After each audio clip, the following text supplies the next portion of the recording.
Hello guys, welcome to my YouTube channel. তো আজকে 3 মাস পর ছুটি পেয়েছি, ভীষণ মজা, তাই ঘুরতে চললাম দীঘা। তো সাথে থাকুন, কিছু টিপস রয়েছে আপনাদের সাথে, সেটাও শেয়ার করব। ভীষণ মজা করে সব ক্লান্ত হয়ে গেছে, ঘুমিয়ে পড়েছে।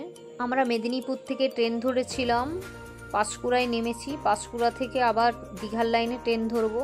তো আমাদের ভীষণ খিদে পেয়ে গিয়েছিল।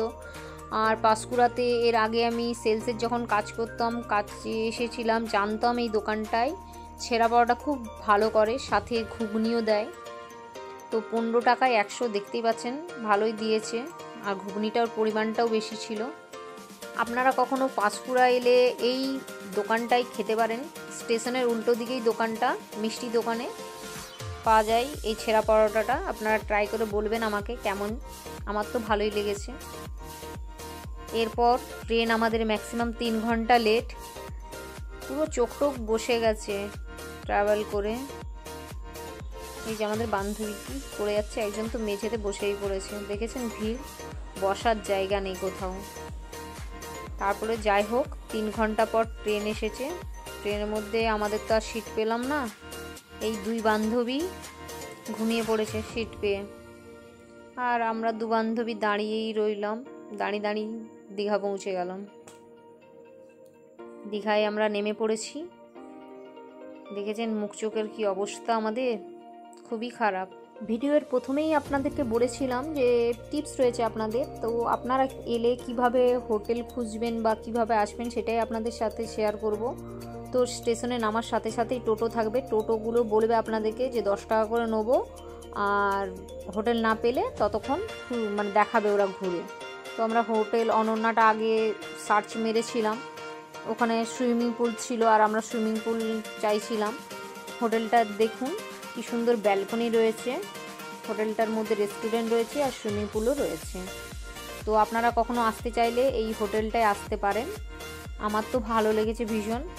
এসি ছিল, নন এসি ছিল। আমাদের নন এসিটা আনন্দে কি বলবো, নিচেই যাচ্ছে আমার বান্ধবীরা, দেখতেই পাচ্ছেন ভিডিওতে। নন এসিটা ছিল 1300, আর এসি রুম বলেছিল 2300। তো আমাদের দেখলাম যে বেশি গরম ছিল না, তাই আমরা নন এসিটাই নিয়েছিলাম। এটা এসি রুম ছিল, দেখতেই পাচ্ছেন রুমগুলো ভীষণ সুন্দর। সেম আমাদের রুমটাও রয়েছে এসি ছাড়া, শুধু এসি নেই, রুম সেম একই। আপনারা কখনো দীঘা বেড়াতে এলে এই হোটেলটা একবার থেকে দেখতে পারেন। আমার তো মোটামুটি ভালোই লেগেছে। আমি বহু বছর পর দীঘায় এলাম, অনেক ছোটোবেলায় এসেছিলাম। আর এই যে দোতলা থেকে দেখতেই পাবেন সুইমিং পুলটা, দেখুন কি সুন্দর। এখানে ডিজে হচ্ছে, আর পুরো চারিদিকটা দেখতেই পাচ্ছেন ভীষণ সুন্দর। শুনতেই পাচ্ছে আমার বান্ধবীরা বলছে রোদেই নেমে পড়বে ভিডিও করার জন্য। কিন্তু একটা জিনিস আমার ভালো লাগলো না, এই রেস্টুরেন্টটায় খাবারের দাম প্রচুর ছিল। 1 প্লেট ভাতের দামই ছিল 79 টাকা, আরও সামথিং। তো আমরা ওখানে খেলাম না, আমরা বাইরে বেরিয়ে ড্রেস চেঞ্জ করে চলে এসেছি একটি হোটেলে খেতে।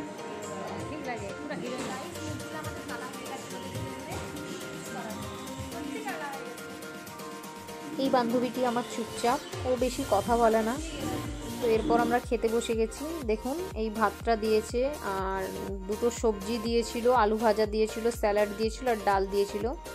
তো এটা 50 টাকা ছিল। এরপর আমরা রুমে চলে এসেছি। রুমে এসে দেখলাম একটি টাওয়াল, আর সাথে রয়েছিল এগুলো, একটি কোলগেট, ছোট ব্রাশ, 2টো শ্যাম্পু, আর শাওয়ার জেল, আর একটি সাবান। আমরা এবার রেডি হয়ে গেছি, সুইমিং পুলে একটু স্নান করব আর ভিডিও বানাবো। তো এখানেও আপনাদেরকে একটা টিপস দিতে চাই, যেটা আপনারা জেনে থাকলে ভালো হবে আপনাদের। আমরা যে ড্রেসগুলো পরেছি দেখতে পেয়েছেন, এই ড্রেসগুলো পরে নামলে হবে না, কারণ এগুলো কটন। ওখানে নামতে গেলে ম্যাক্সিমাম আপনাকে সিনথেটিক কি পরতে হবে, অন্যান্য কোনো ড্রেস পরা যাবে না।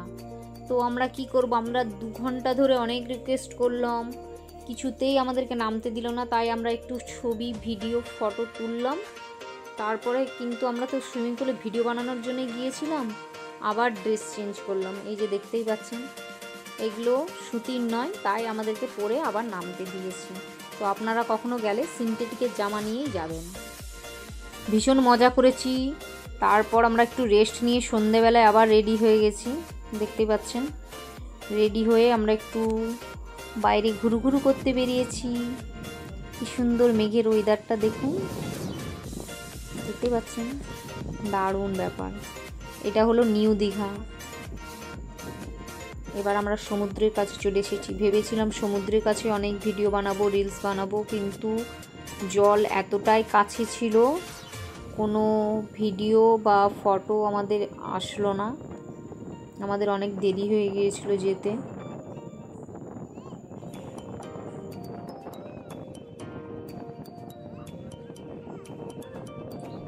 এই যে ফটো আর ভিডিও ভালো আসছিল না, পুরো অন্ধকার। এরপর আমার বোন বলল যে চলো, এখানে ঢেউ সাগর রয়েছে, এটি একটি পার্কের নাম, ওখানে ভালো বেশ ভিউ দেখার মতো। তাই ওখানে গেলাম, একটু ভিডিও বানালাম, ঘুরলাম।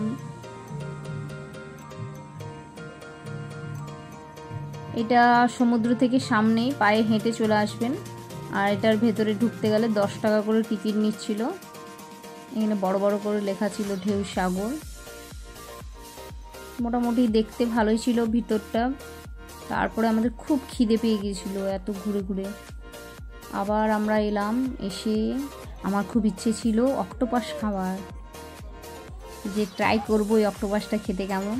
তো অক্টোপাস একটা নিয়েছিলাম আর ভোলা ভেটকি একটা নিয়েছিলাম। এখানে পুরো মাছগুলো কাঁচাই ছিল, ওগুলো ফ্রাই করে দিচ্ছিল, কিছু একটা কোটিং করে তারপরে ফ্রাই করছিল। আমার বোন আর বান্ধবীরা মিলে চিকেন কাবাব অর্ডার করেছিল, আর আমি নিয়েছিলাম অক্টোপাস। এই যে আমার অক্টোপাস চলে এসেছে, দেখতেই পাচ্ছেন। কিন্তু এটা কেমন খেতে ছিল আমি আপনাদেরকে বলবো। আপনারা যদি কখনো মাছের তেলের যে মানে ভেতরে পট কাটা হয়, সেটা যেমন কচর কচর করে খেতে, সেম ওই রকমই। অন্য কোনো যে মানে খেতে ভালো লাগবে বা খারাপ লাগবে এরকম কিছু ব্যাপার না, একটা রাবারের মতো ছিল। আর মাছটা দারুণ ছিল। তো মাছটা খাবার পর আমার খুব তৃষ্ণা পেয়ে গিয়েছিলো। দেখলাম গোলা, তো সমুদ্রে এসেছি, গোলা না খেলে হয়। তো এরপর একটি গোলা নিয়েছিলাম, এটার দাম ছিল 30 টাকা। দাদাটা ভালোই দিয়েছিল, পরিমাণটাও বেশ ভালোই ছিল।